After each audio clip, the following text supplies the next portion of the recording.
1.3, then task 1.2, then task 1.1. Doesn't mean anything, but you will have a same result every time. It will perform a task. Ordering may be anything, but you will perform a task.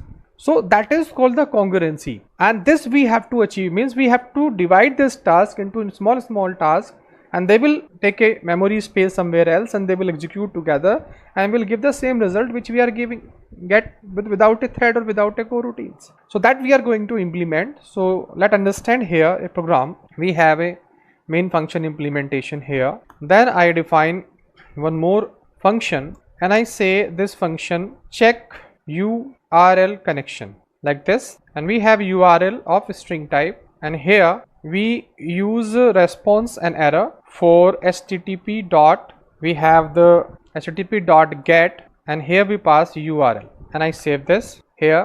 Then we may import package also. Import, we may say fmt. Then we may have one more import. We may have net/http. This may have. Now we can check error. If error not equal to nil, then we say panic and we print the error. If no error at all, then we say fmt dot print f. Then we put here that status, that we will display status here. So say %d.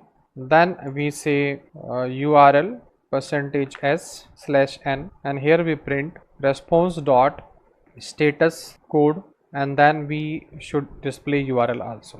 So like this we have this function, and now in this function we check number of argument. If os dot args greater than less than 2, and we have to calculate the length of this like this, and here we can display that log dot fatal error fatal, and here we print use, I say less than 2, use like go run main, then URL 1, URL 2, URL 3, and URL n.